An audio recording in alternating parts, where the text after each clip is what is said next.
has got disconnected. So I'm fine. Good afternoon once again. So we were discussing about immunoglobulins, isn't it? Antibodies or immunoglobulins, right?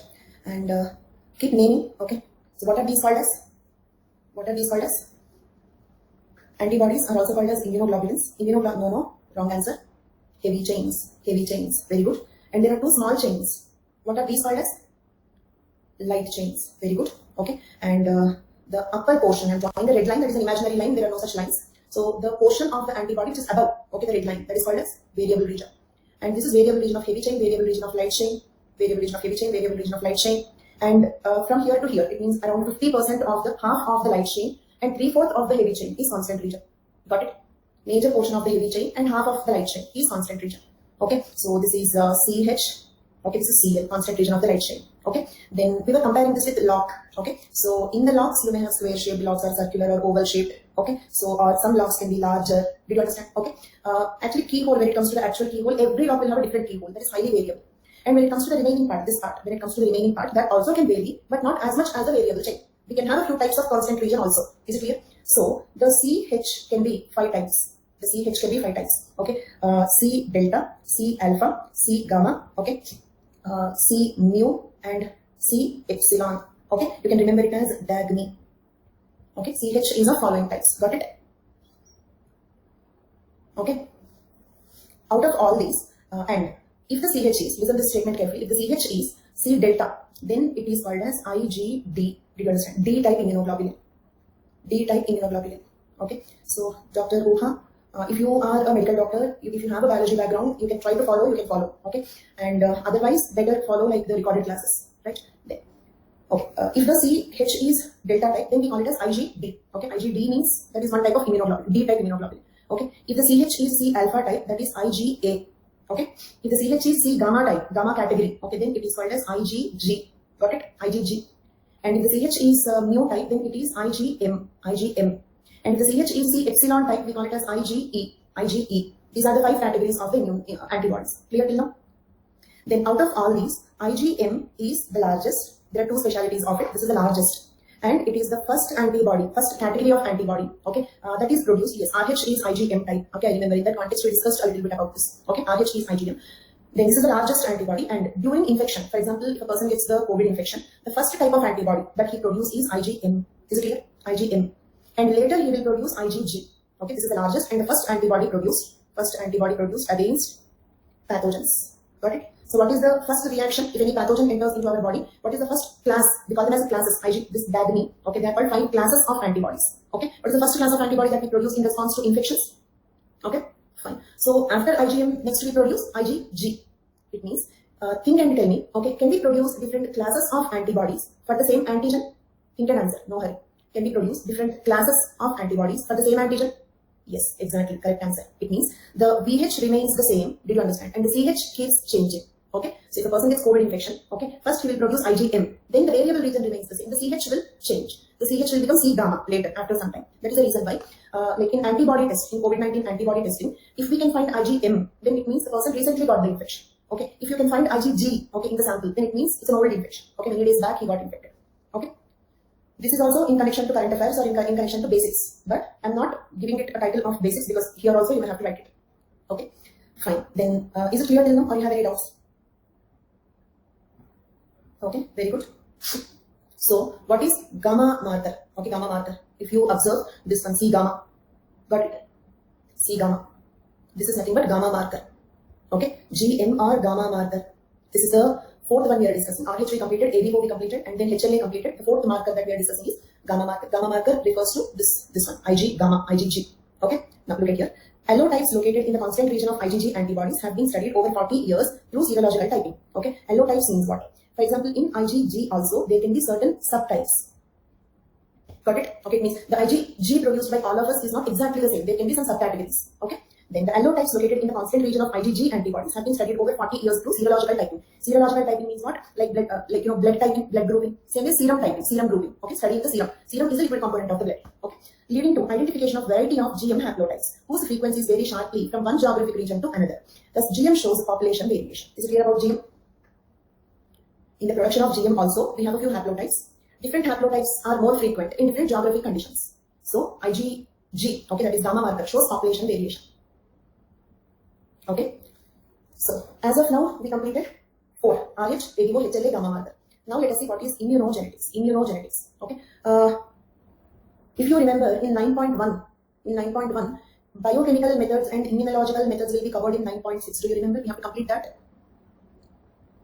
Can I say RH, ADO, HLA and IgG, that is gamma marker? Okay. Can I say they all come under immunological methods? Are these all related to immunological things? Then you may ask me why. For example, RH is based on RH antigen and RH antibody, isn't it? Antigen and antibody are the components of the immune system, right? They are the immune system components. Same way, ABO is also related to A, B antigens and A, B antibodies. This is about antigen-antibody reaction, isn't it? Means when we donate blood, okay, will the recipient have an immune reaction or not? Okay. Same way, HLA. HLA is about not blood transfusion. When we donate an organ, will the recipient have an immune reaction or not? Okay. Are these all related to immune reactions? And immunological methods. For example, in one class I explained how we do the RH and ABO testing. Probably lab from your side, Avrija. Okay. Remaining students, can you see the slide? Okay, fine. So, in one class we discussed about how we do the testing. I said we'll take one drop of the blood and we add A anti-serum. Then if it reacts, if it coagulates, then it is A blood group. If you add B anti-serum, if it coagulates, then it is B blood group. If it coagulates with both A and B, then it is AB group. So is this diagnosis an immunological method? Is the diagnosis an immunological method? Okay. Same way, HLA typing. HLA typing is also an immunological method. Diagnosing whether a person is a suitable donor or not. Okay. Checking the haplotypes.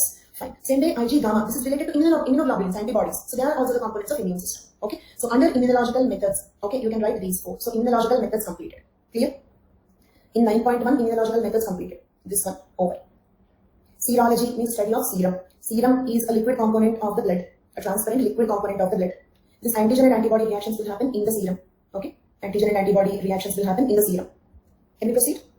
So now let us see a previous question from this. You can consider it as a question from 9.1 or as a question from 9.6. Whatever it is, the question is, look at here. From this, I have shown you these questions already. Question number 1, question number 3. Okay. You said you can write, right? We completed discussing them. Now we are discussing about this question number 2. What do you understand by immunogenetics? What do you understand by immunogenetics? See, for this also, you have to write the same 4. Okay. RH, ABO. Write down the checklist, please. What all you have to write for this question? RH, ABO, HLA, gamma marker. These 4 you can write for immunogenetics. Okay. These are immunological methods, okay. What do you mean by immunogenetics? Okay. These antigens are produced by certain genes, right? We have studied the genetics of these components also.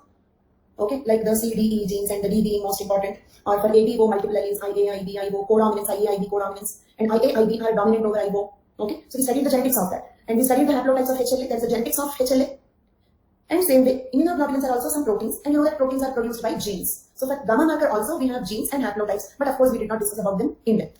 Okay. Because the first 3 are very important. We discussed about them more in detail. Okay. But again, that much story is not required for GM. And even for this question, you cannot write more than this. So I have given about the GM precisely.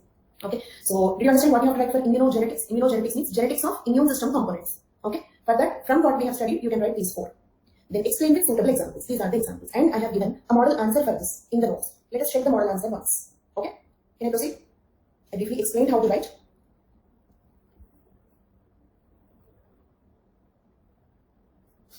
New course date is not yet finalized. Okay. Then new course date is not finalized, but still, if you are writing in 2022, you can wait for the new batch. Or if you have a hurry, attend the recorded classes. Okay. From in between, it is very difficult to follow. And UHA PNAT is not sufficient. Okay. So in PNAT, they have given a few topics very much in detail. See, some around 10% of the topics are given very much in detail, more in depth than required. 90% of the topics not covered. So PNAT is not sufficient. Okay. Then see, where can we read? I'm not a good person to tell you that because I give notes and I say the notes is sufficient. So what books to refer? I'm not a good person because I feel each book is doing justice to only around on an average 5% of the total syllabus. Okay. Any textbook you take, it's not covering more than 5% of the total syllabus. So I refer hundreds of sources, and telling you hundreds of sources is also meaningless. So I'm a very bad person to give you that information. For that, better you read some rankers blogs. Okay. They give in detail. Next. So let us see the model answer for that. Immunogenetics. Immunogenetics can be defined as, and I'll just keep going through these points. Wherever it is not clear, you can just raise the question. Okay. Then immunogenetics can be defined as study that is concerned with the molecular and genetic basis of immune response. Okay. And here molecular, what do you mean by this? We have a subject called molecular biology. In molecular biology, we study about molecules. Which molecules? DNA, RNA. Okay. So molecular biology is a subject which is almost synonymous to genetics. Clear? Mostly in that subject we study about replication, transcription, translation processes in detail. Okay. So immunogenetics is a study that is concerned with molecular and genetic basis of the immune response. Clear? The discovery of ABO, this is a model answer for the question immunogenetics. Okay. The discovery of ABO blood groups in 1900 by Landsteiner and proof provided by some scientists that the blood groups are inherited from the basis of the development of a separate field of immunogenetics in the following years. Got it? Why ABO is very important? Because immunogenetics as a separate branch started with the study of ABO genetics only. Did you understand? Immunogenetics started as a separate branch of genetics with the discovery of the inheritance of ABO blood groups. So this is important example to write. The immune system consists of antigens and antibodies. The immune reactions are highly specific and the antigens react only when they come in contact with specific antibodies and it specifically works like lock and key. ABO blood groups plays an important role in blood transfusion because blood can be given from person to the other person only when there is antigen compatibility between donor and recipient. Clear till now? We discussed Bombay blood group, Amrit Kumar. I think you must have missed that class. We discussed Bombay blood group. And I usually ask the students, don't miss sentences and words in between. Okay, then if you miss classes in between, then what can I do? Okay, and my expectation is, okay, don't miss words and sentences in between. This is what I keep reminding to the students. So in between, if classes and weeks are skipped, so definitely there will be a problem. Yes, you can write point wise. You can write point wise, but what I always say is maintain some diversity. Okay, it means, see, for example, when you write, for example, this particular thing, when you write, it will become a paragraph. Okay, but in the print, 2 sentences means in writing it will become 5 sentences. You can even put it as a 5-sentence paragraph. Okay, so I don't understand much difference between point and a paragraph also. So what should we call it as? Is this a point or a paragraph? That is one question. And can we write in the form of points? Means yes, of course you can write, but don't follow the same format for all the questions. One answer if you write in the form of flowchart, in another answer you write a table, in another answer you write a diagram, in another answer you write in points, in one more answer you write in paragraphs, something like that. Maintain some diversity. So that the examiner will not get bored while reading at your answer sheet.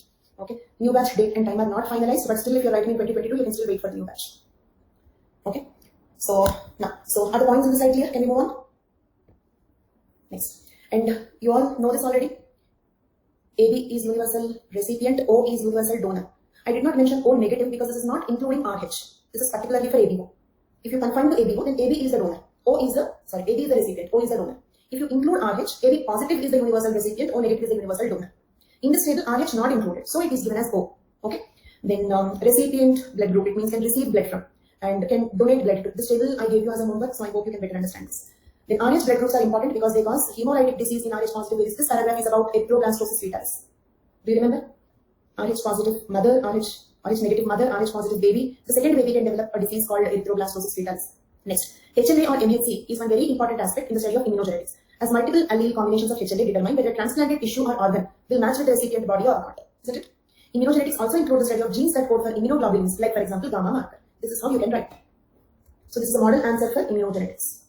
Model answer for immunogenetics, but not completely. You can write RH haplotypes. In addition to this, you can add RH haplotypes, HLA haplotypes, right? These two you can add. Got it?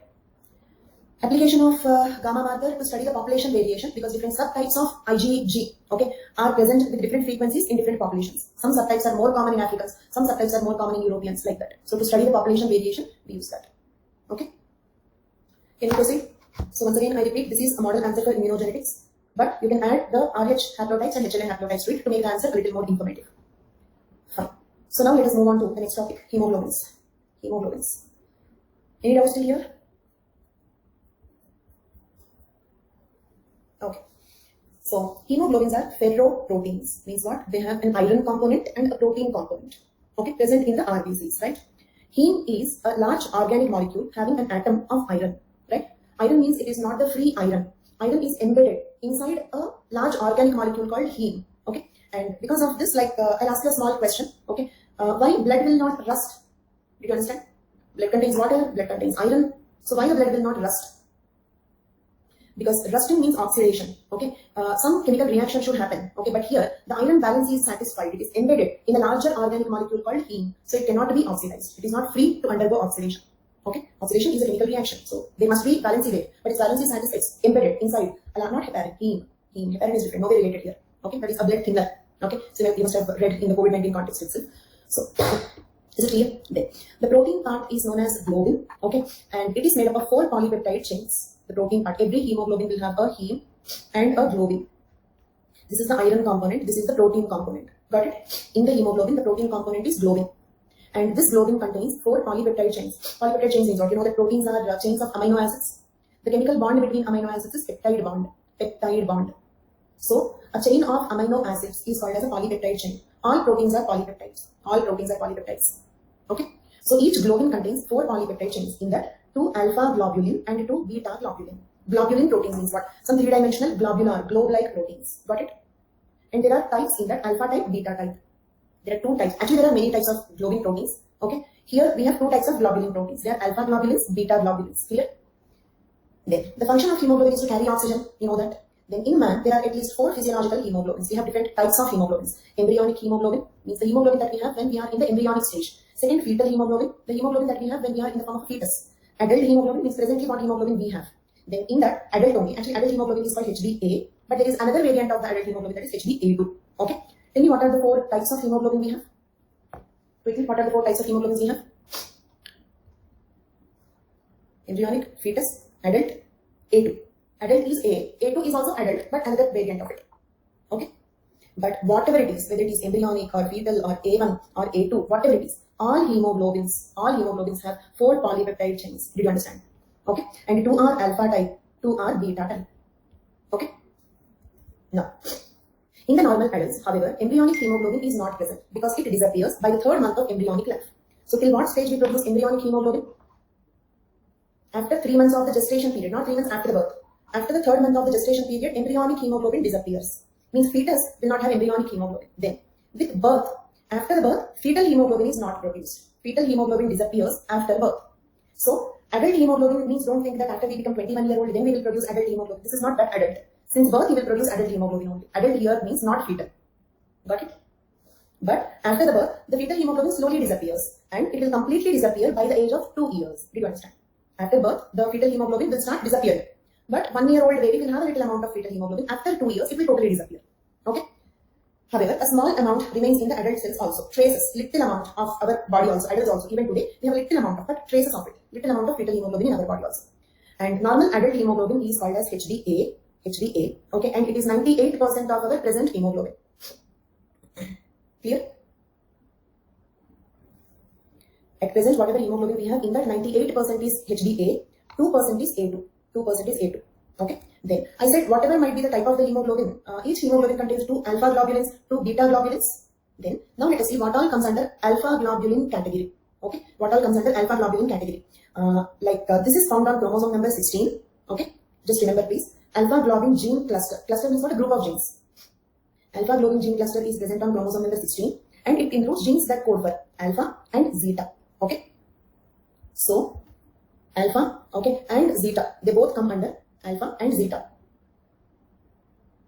They both come under alpha type. Did you understand? Alpha globulins. They both are alpha globulins. Okay. Genes coding for these proteins are present on chromosome number 16. Okay. Remember this, I'll ask you this question. Next. Beta globin gene cluster. A group of genes that produce beta globins are present on chromosome number 11. It includes beta, gamma, delta, epsilon. Okay. Means look at here. Beta, gamma, delta, epsilon. All these are beta type. Okay. They are called beta globulins. So, alpha globulin does not mean only alpha. Zeta is also similar to alpha. So, it belongs to a class called alpha globulins. Okay, alpha-like globulins. Then beta globulin does not mean only beta. Okay, gamma, delta, epsilon are also closely related to beta. So, beta and beta-like subunits. They are called beta globulins. Clear? Remember what all comes under alpha globulins and what all comes under beta globulins. Now tell me what all comes under alpha globulins. Alpha, zeta. What all comes under beta globulins? Beta-like globulins. Beta, gamma, delta, epsilon. Okay, fine. And alpha globulin gene cluster means genes that produce alpha and zeta are present on chromosome number. And genes that produce beta, gamma, delta, epsilon, those genes are present on. Okay, very good. Then I told you each hemoglobin will have 2 alpha, 2 beta. Okay, look at here like this: alpha, alpha, beta, beta. Okay, this is the structure of the globin part. Heme part is different. Okay. So this is globin part. Globin part contains 4 polypeptide chains, 2 alpha, 2 beta. Now look at here. Coming to fetal hemoglobin, it is called HbF. It contains 2 alpha, 2 gamma. Is it okay? Is it meeting that requirement? 2 alpha, 2 gamma. Why it is okay? Because gamma is a beta globulin. Okay. So it means we need two subunits from alpha cluster, 2 subunits from alpha cluster, 2 subunits from beta cluster. So this is the structure of HbF. Clear? Next, HbA. This is alpha 2, beta 2. Is it okay? Meeting the requirement? 2 from alpha cluster, 2 from beta cluster. This is HbA. HbA is like this. Okay. Then HbA2, 2 alpha, 2 delta. to alpha to delta. Is it okay? Is it correct? Meeting the requirement? This is HbA2. Okay. Then HB. Okay. See here again HbF is given. Okay. That is because adult hemoglobins. Around 98% of the adult hemoglobin is HbA, some 2%, okay, or less than 3.5% here as it is given. So it is HbA2. And as I told you, there will be some trace amount of HbF also, isn't it? So these are the 3 types of hemoglobins that we have in our body today. Okay, these are the 3 types of hemoglobins that we have in an adult body. And fetus contains only 1 type of hemoglobin. So these 4 we have understood. Now embryo contains 4 types of hemoglobins. Embryo contains 4 types of hemoglobins. Gover 1, Gover 2, Portland 1, Portland 2. All the 4 are embryonic hemoglobins only. All the 4 are embryonic hemoglobins. Gover 1 is zeta 2, epsilon 2. Zeta 2, epsilon 2. Look at here.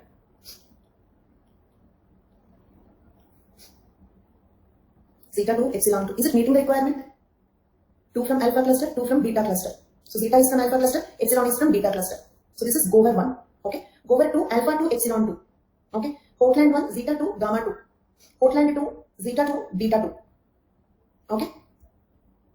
So if you cannot remember these many, remember any one for embryo. Okay, any one for embryo. So it means you can remember embryo, fetus, adult. No, not lack of any type of hemoglobin. Okay, that is anemia in general means lesser hemoglobin content. That's all. Total NAC will be lethal. Can we proceed? So if you cannot remember all these things, remember any one of these 2. See, this one you can remember, this one you can remember, this one you can remember. These 4 you can remember. Okay. So fine. Now. Till now, what all we have discussed? All these are normal hemoglobins only. All these are normal hemoglobins. None of them is an abnormal hemoglobin. But now we are discussing about some abnormal hemoglobins. Can we move on? One abnormal hemoglobin that you already know is HbS. That causes sickle cell anemia. If a person is having sickle cell anemia, then the hemoglobin will be HbS instead of HbA. HbA mutates into HbS. So as they have defective hemoglobin, abnormal hemoglobin, their RBC shape is also abnormal. They will get sickle shape and we discussed about it. Okay, it is example for incomplete dominance, it is example for heterozygote superiority and all that. And you know, capillus are completely normal, capillus smallest are slight anemia, yes, it is also example for autosomal recessive. Smallest can cause lethal sickle cell anemia. We discussed it as an example for lethal genes also. Do you know, this comes as an example for at least 6 components, 6 different concepts. Autosomal recessive, lethal genes, okay, incomplete dominance, plus, okay, here types of hemoglobins 4 places, in one more place also, epidemiological anthropology. Okay, 9.8 we have epidemiological anthropology. There also is a very important example. Okay, so remember this example. So, what is HbS here? Beta chain, in the beta chain, where the 6th position of glutamic acid means what? Look at here. I told you that 1, 2, 3, 4, 5, 6, 7, 8, 9, 10. So imagine all these are amino acids, right? Amino acids. Yeah. Amrit Kumar, female, male, no difference because it is an autosomal character. Okay, you need not specify female. It expresses in homozygous condition, okay, but you need not specify female. In males also it will express in the same condition. So now let us assume 1, 2, 3, 4, 5, 6. 6th position is normally glutamic acid. 6th position. Okay, what is glutamic acid? That is the name of an amino acid.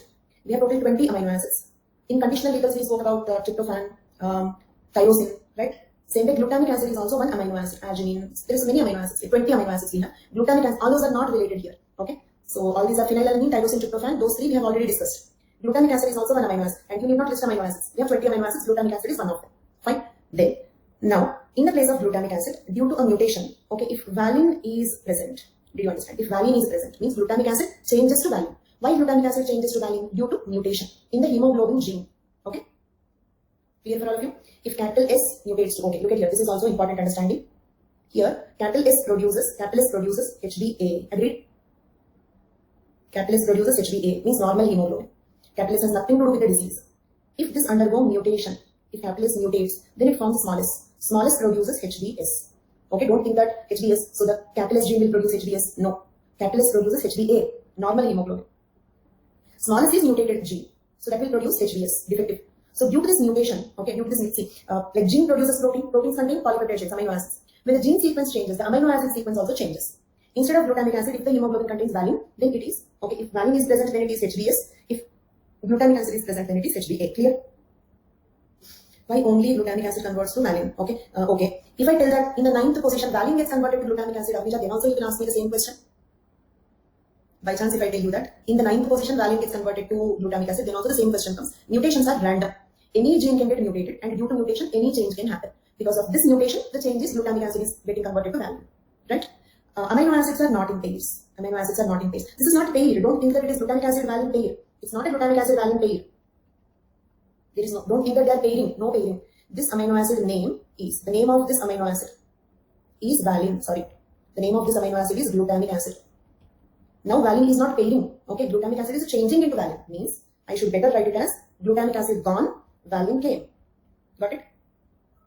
So then that is HDS. This is HDS, defective hemoglobin, causes sickle cell anemia. Okay. So is this point clear? Hemoglobin S, beta chain, where in the sixth position a glutamic acid is substituted by valine. We represent it as beta 6 glutamic acid to valine, right? This is how we write it. Then the gene for hemoglobin variant S is, okay, now tell me what do you mean the gene for hemoglobin variant S? Capital S or small s? Gene for hemoglobin S is capital S or small s? Small s, because capital S produces normal hemoglobin. It is frequent in some population groups of tropical Africa and India. Also in their descendants who live in other parts of the world. Okay, this smallest gene frequency is present. Okay, smallest is present in high frequency in Africa, India and some countries. And also their descendants, even if they live in other parts of the world, because the genes will get inherited. Okay, so when they change the place, the gene will not change. If you go to Kashmir or if you go to America, your genes change. No. Okay. Now we have to discuss why they are present in high frequency in those places. Okay. Then one second. Okay. Look at here and explain why this is more common in those places. Did we discuss about Plasmodium falciparum? Plasmodium falciparum. It causes cerebral malaria. Okay. And do you remember we discussed this in relaxed selection? Relaxed selection. Why? Because capital S completely normal. Capital S, smallest, they suffer from slight anemia. Okay. Smallest sickle cell anemia. Okay. So here they die due to this Plasmodium falciparum infection. And we compared it with as we want a better home. Okay. You want your home to be proper. You don't want a destroyed home, right? Same way, the Plasmodium wants a healthy RBC. Okay. All defective RBCs, maybe we have problem due to defective RBC, but from malaria we get protected. Is it clear? If a person is having a defective RBC, he may suffer due to defective RBC, but he will have some protection from malaria. I'm not saying that they're absolutely happy. They may have their own problem due to slight anemia. Slight anemia will be there, but not malaria. Got it? So, nature gives relaxation to this. Do you remember this smallest gene is not eliminated? It will exist in the form of carriers. But where? Why Africa, India? Because there, Plasmodium falciparum is more common. That's an endemic disease there. In Africa, it's an endemic disease. And this is what we again study. Okay. In fact, we will not again study, but I will just tell you that you have to write this in epidemiological anthropology. 9.8 is epidemiological anthropology. Epidemiology means what? Study of spread and distribution of diseases, isn't it? Study of spread and distribution of diseases. Do you know endemic diseases means what? Like endemic species. Okay, they will be confined to one geographic place. Like endemic species, they are confined to one geographic place. Pandemic means what? Pandemic means, okay, worldwide distributed. Epidemic means what? Outbreak, sudden outbreak, like cholera outbreaks or seasonal flus. Outbreak, many people will die, but confined to one small place. Endemic means what? In that place, always they will have a problem. For example, Plasmodium falciparum is a problem throughout, like in Africa, throughout the year. Did you understand? Always. It's not a sudden outbreak. So their gene frequencies became suitable to that. Their gene frequencies became suitable to that. Clear?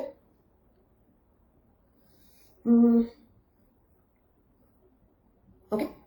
So in those places, they need protection from Plasmodium falciparum. So therefore, these carriers are more frequent. The smallest frequency is high, comparatively high. Is it clear? So look at here.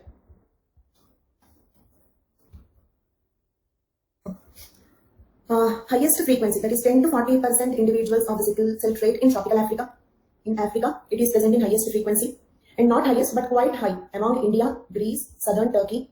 Then low frequencies, that is less than 10%. In Algeria, Sicily, Tunisia, Palestine, and around Mediterranean Sea.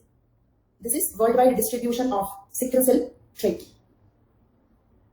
Okay. Yes, I included India, Africa and India. Not only Africa and India. Okay. This tropical, subtropical climate. Okay. Malaria is more common. So in those places, we have high frequency of sickle cell gene. And so now tell me, with respect to hemoglobin, what kind of variation we have? Do you remember we discussed about age, sex, individual, population variation. So which type of variation we have? Population variation. In certain populations, it is more frequent. Not, yeah, age also. Okay. Why age? Because different hemoglobins in embryo, fetus, adult, 2 years after the birth, before 2 years, they can have different types of hemoglobins. So it will show age variation, it will show population variation. Can you proceed? And will it also show sex variation? Will hemoglobin show sex variation also? In fact, yes, but not type, the amount. Males have a higher hemoglobin levels. Females have a lower hemoglobin levels. Okay, due to the problems of due to the menstruation and all. And Dr. Ruha, one small request, let me teach. Okay, don't give all the answers. Okay, I understood you are a doctor, you know the answers, but let me teach. Okay, then so is it clear for all of you? And I had to tell you, sorry, I didn't want to tell, I had to tell you because I'm getting distracted. There.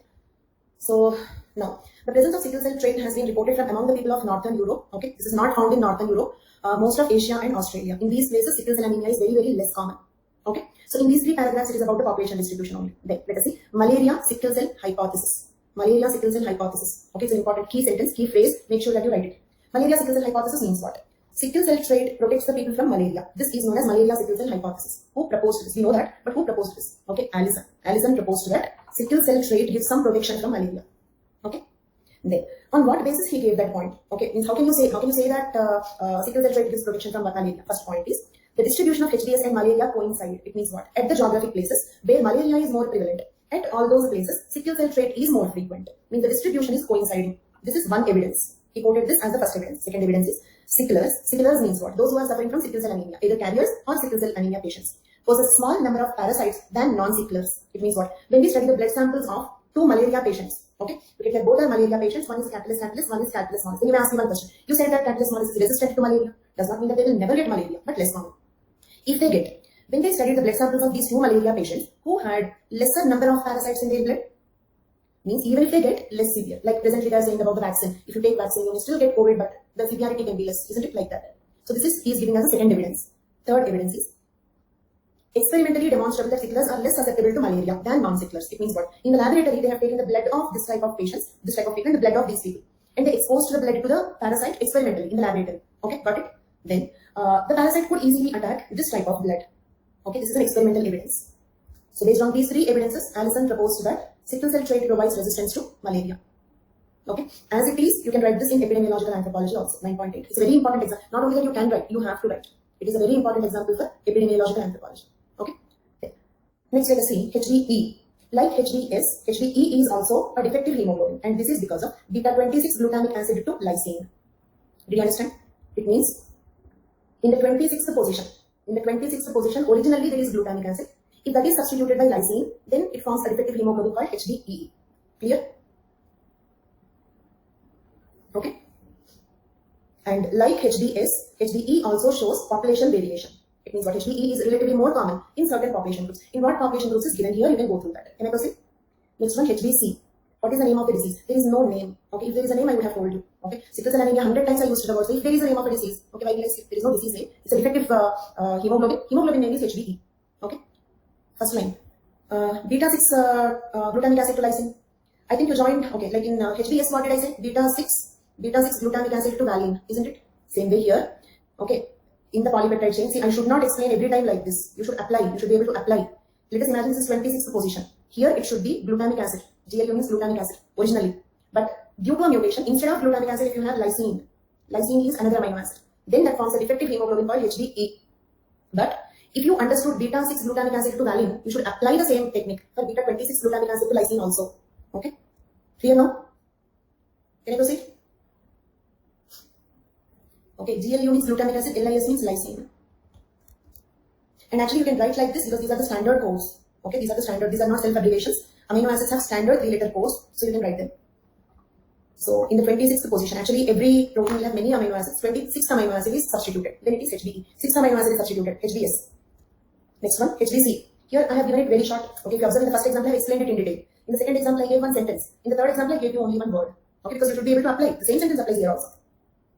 Beta-6 glutamic acid to lysine. It means what? 6th position we have glutamic acid that you know already. If that becomes valine, then it is HBS. But if it becomes lysine, then it is HBC. Clear? And in this paragraph, I have given the distribution of HBC. Distribution you can read. You can read on your own, right? West Africa, in certain places. And remember one logic.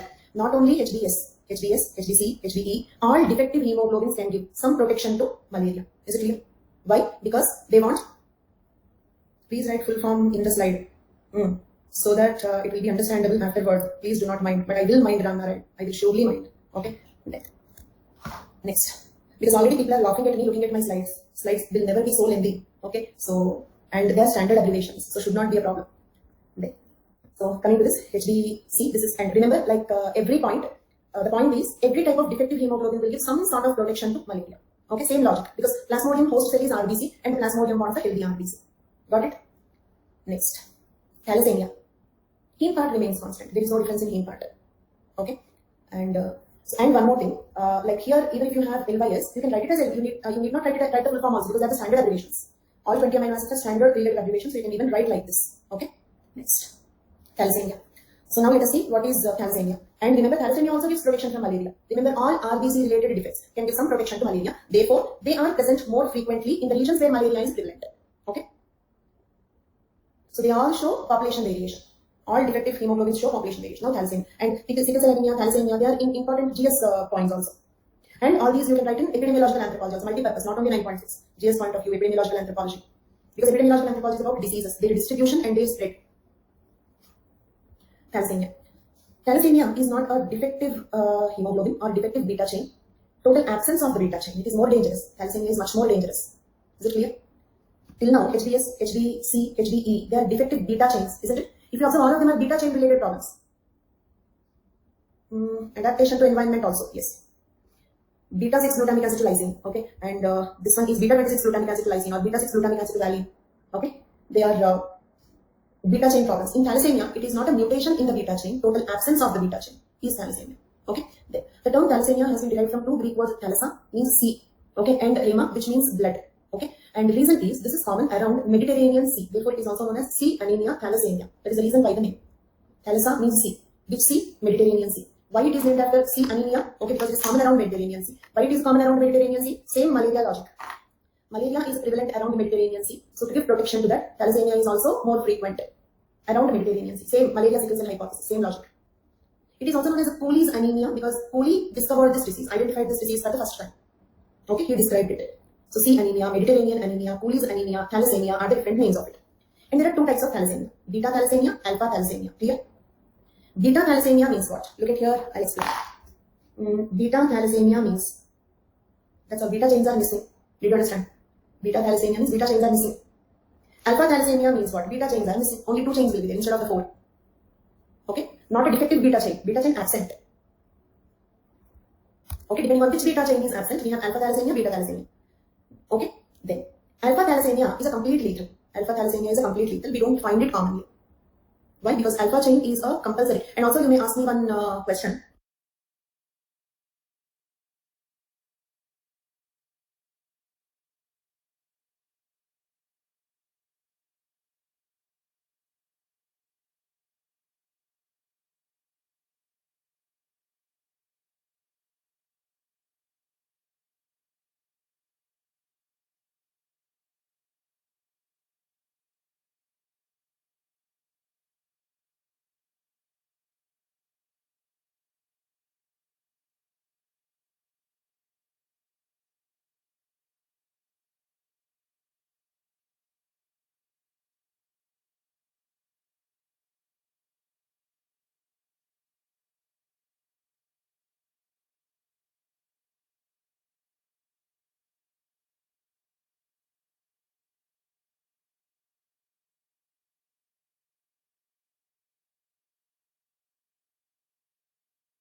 Beta T beta is absent. I didn't understand.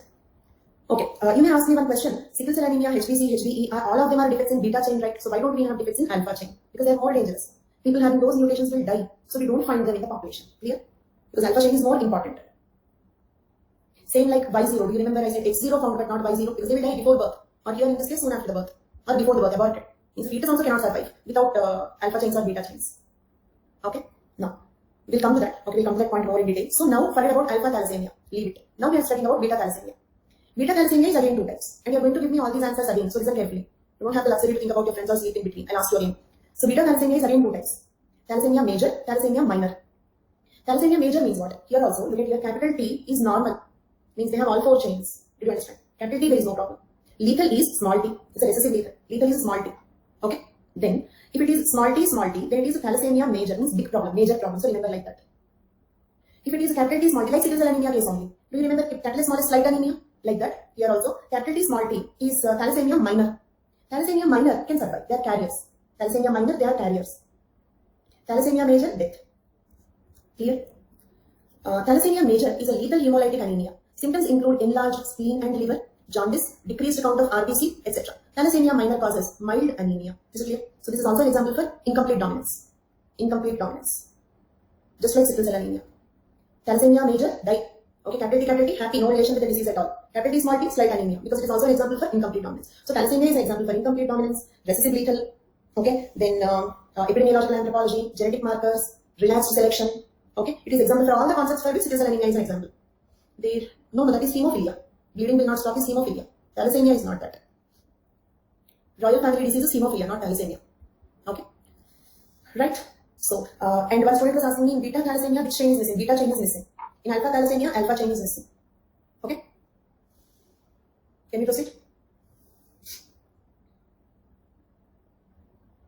Next. Okay, if you remember, there is another word in 9.1 syllabus, that is biochemical methods, right? And I told you that we discussed about them also in 9.6, right? Are these all biochemicals also? Biochemical means what? Chemicals in the living organisms. Okay. For example, hemoglobin is a biochemical. Agreed? Hemoglobin is a biochemical. Because heme prostatic group, that is a chemical. Okay. Amino acids, peptide bond, polypeptide chain. Okay. Our proteins, carbohydrates, fats. Okay. And nucleic acids. These are the 4 basic biomolecules. Okay. These are the 4 basic biochemicals that we have. Right? Proteins, carbohydrates, fats, nucleic acids are the 4 major biochemicals we have. If you read any biochemistry book, okay, you will have these 4, the book will be divided into these 4. Okay, the biochemistry of proteins, biochemistry of carbohydrates, carbohydrate metabolism, fat metabolism, nucleic acid metabolism. These are the 4 major chapters in biochemistry books. Got it? So, in 9.6, what all we are discussing, including HLA, RH, ABO, all these are biochemicals. Okay, so with this we completed this one also. And there is only one recombinant DNA technology that we will discuss in Unit 12. Now coming back to this. Thalassemia over. Next, let us see glucose 6-phosphate dehydrogenase. Glucose 6-phosphate dehydrogenase. And looking this word, I remember the 2DG medicine. Did you study about it? That is, DRDO made it. So, how does it work? Actually, it mimics the glucose. Okay, it's an analog of glucose. Did you understand? It's an analog of glucose. It mimics glucose. It looks like, its structure looks like glucose. So, what happens is, I'm just explaining how it works. So what happens is when the cells should divide or if the virus should multiplicate inside the cell, they need glucose. They need glucose for energy. So instead of glucose, they pick up the 2DG. So that will not give energy, that will not produce energy. So with energy deprivation, the viruses cannot replicate and the virus infected cells cannot divide. And they will be starved to death. Starved to death. Okay. So thank you. I'm sorry for your inconvenience. I know how it feels like stopping when we know it. Okay.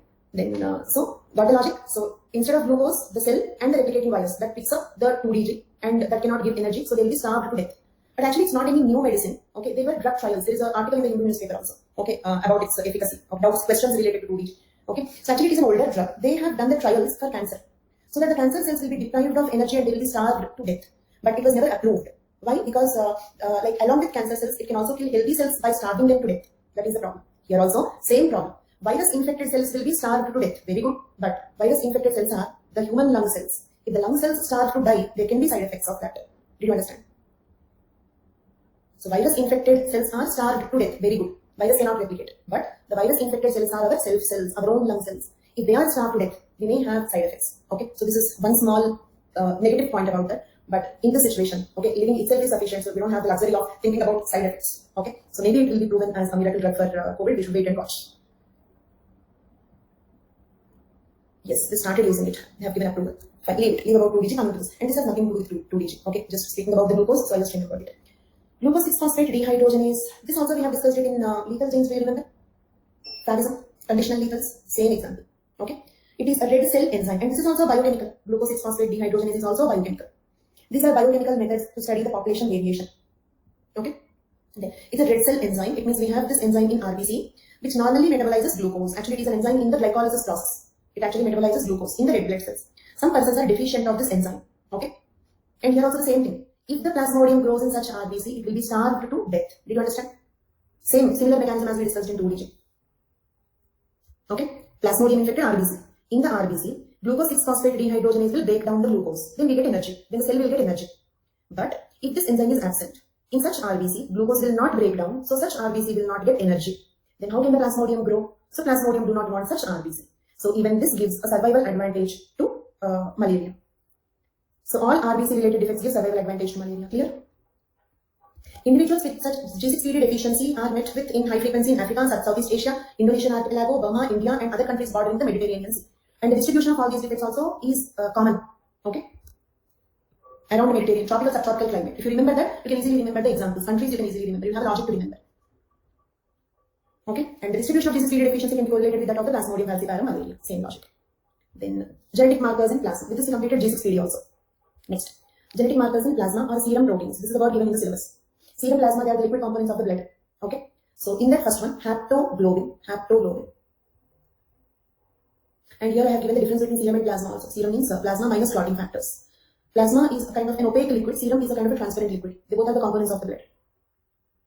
Okay, so genetic markers in plasma. First one, haptoglobin. Okay, this is given in the syllabus. Okay, then haptoglobin is a protein that in humans encoded by HP gene. Remember the word haptoglobin, coded by HP gene. Okay, in blood plasma, haptoglobin binds to hemoglobin and released from the erythrocytes with high affinity thereby inhibits oxidative activity. Let me explain this point. Okay, you can even draw like this. Imagine this is RBC.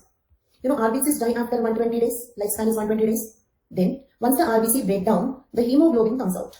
Hemoglobin comes out, isn't it? This is free hemoglobin. Did you understand? Free hemoglobin. Means what earlier the hemoglobin was packed inside the RBC, but now it is free. Okay. Then do you agree that the hemoglobin contains oxygen? Oxyhemoglobin. This oxyhemoglobin should be packed inside the RBC, but it should not be exposed to the tissues. Reason is it can cause oxidative damage to the surrounding tissues. Got it? You know that oxidation is breakdown.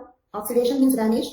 So oxyhemoglobin, if it is covered inside the RBC, it's okay. But if it is released, free hemoglobin can cause oxidative damage of the surrounding tissue. So what happens is HP means what? Haptoglobin. Haptoglobin will bind to the free hemoglobin to prevent its oxidative activity. Understood? Means what? The haptoglobin will cover up the oxygen. By binding to the hemoglobin, the haptoglobin will cover up the oxygen so that it cannot cause oxidative damage. This is the function of haptoglobin. Okay, let us read out the same point here. In blood plasma, haptoglobin binds to free hemoglobin released from erythrocytes. Free hemoglobin is the hemoglobin which is released from the erythrocytes, RBCs, with high affinity and thereby inhibits its oxidative activity. Is the sentence clear? The same sentence in diagram format here. Fine.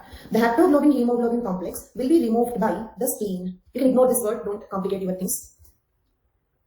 Okay, the haptoglobin hemoglobin complex will then be removed by spleen, disintegrated in the spleen. Clear?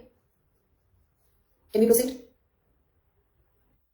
Then, haptoglobin is an alpha globin. Do you remember alpha type globins? Alpha globin is not just an alpha globin that we have in hemoglobin, alpha like globins. So haptoglobin is an alpha globin.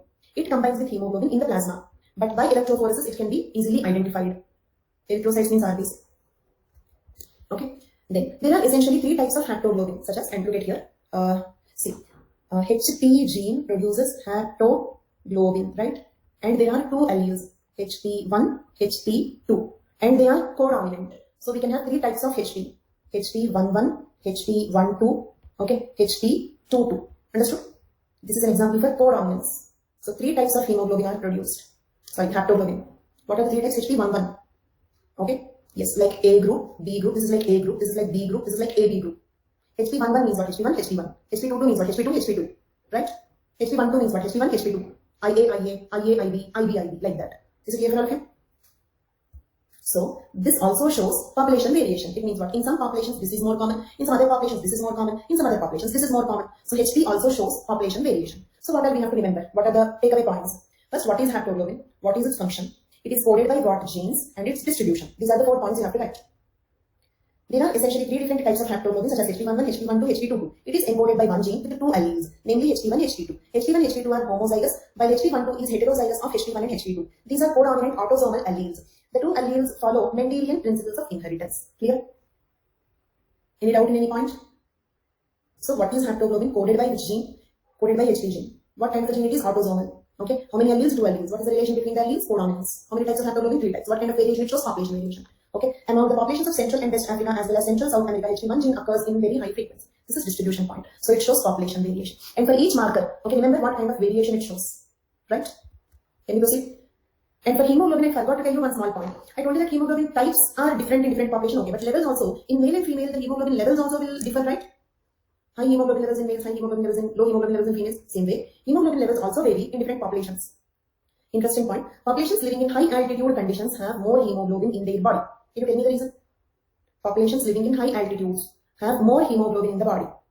Exactly. Atmospheric oxygen is less and we cannot change it. So to compensate that, we should have more hemoglobin. Clear? Atmospheric hemoglobin is less. We can change our body, but we cannot change our atmosphere.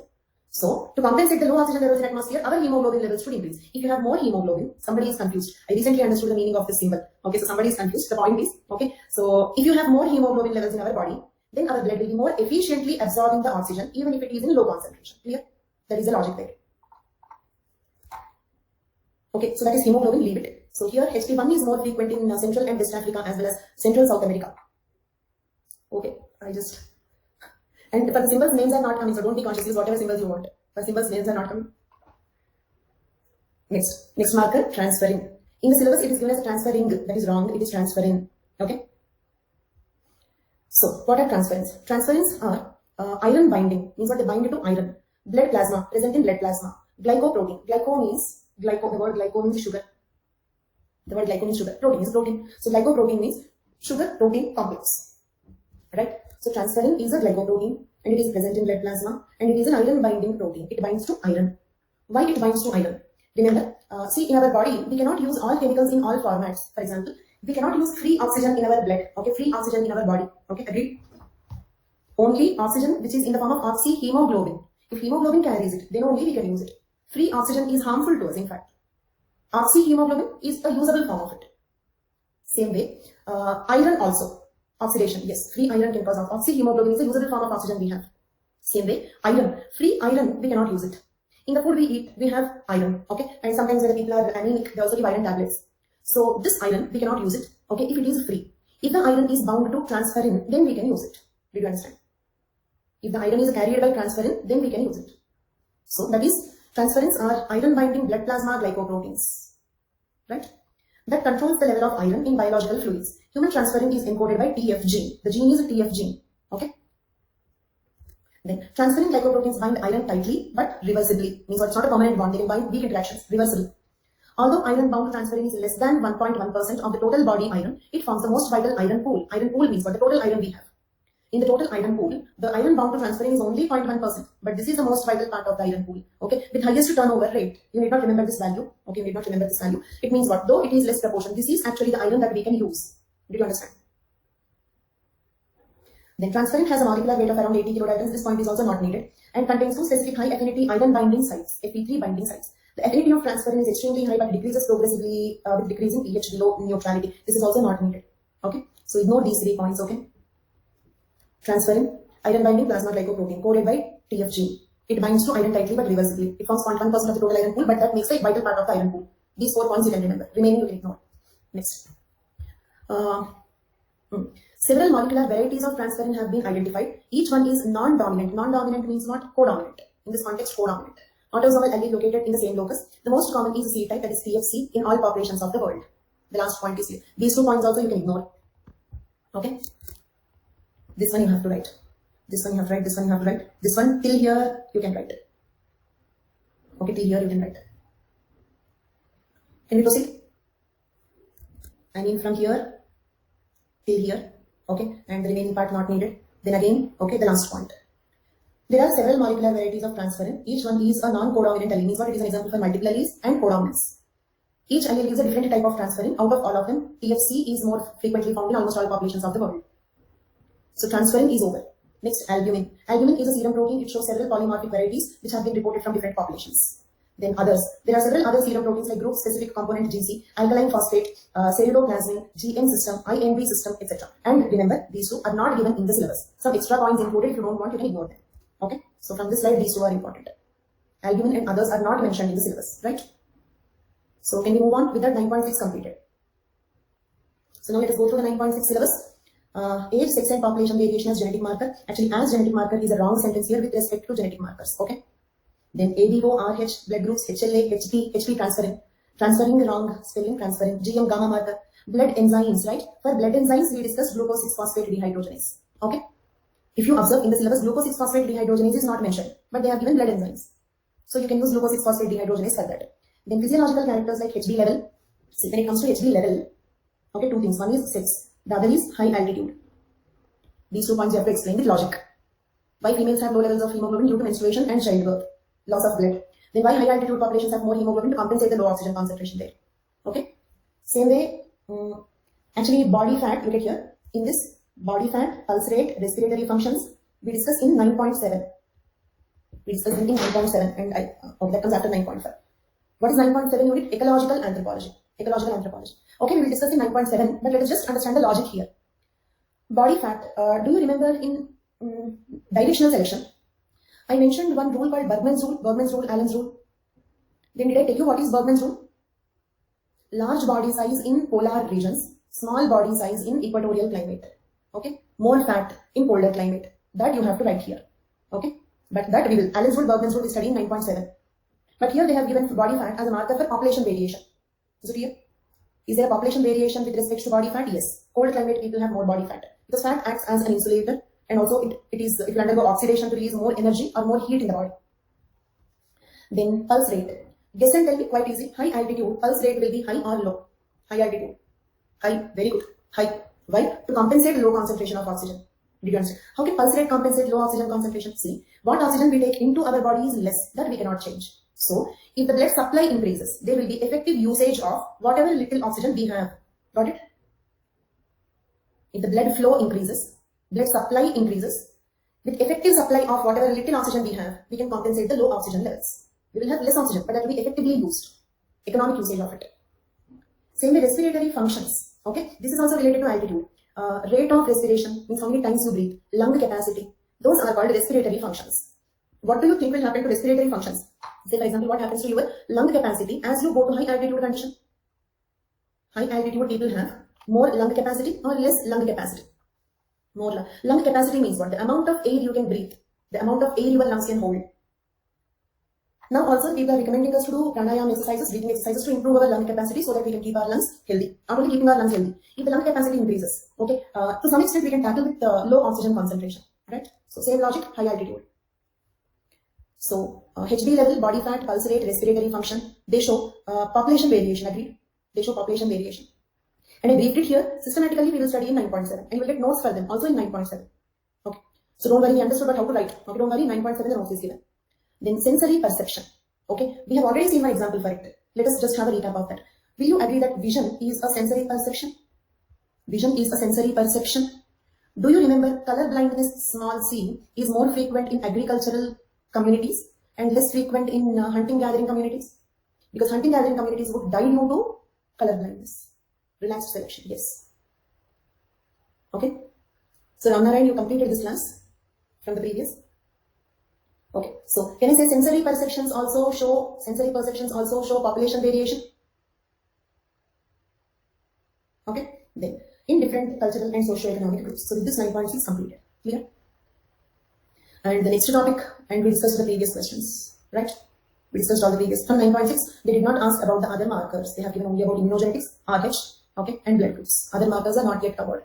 Not yet covered will have two meanings. Till now not given, so in future they may be. Till now not given, so they continue not to be. So there is absolutely nothing less important, nothing more important in the syllabus.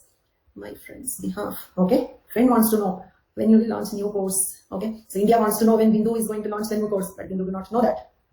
Okay. So June, but date and time are not fixed. In the month of June, but date and time are not fixed. I'm happy that India wants to know. Yeah. If you're writing for 2022, you can comfortably wait for the new batch. That is comfortable because it will be demotivating when you don't know any points in the class. But actually, all are very simple. But just because of lack of continuity, you will feel uncomfortable. So that will negatively affect your mindset. So the next topic we are discussing is race concept. 9.5 is biological basis of morphological variation. Look at here. There is a lot of content which is redundant here. But world do not know the answer for that. Only the virus knows. Probably even the virus do not know the answer for that. It depends on our behavior. Second wave is not yet over. Already there has been about the third wave. Now coming to 9.5.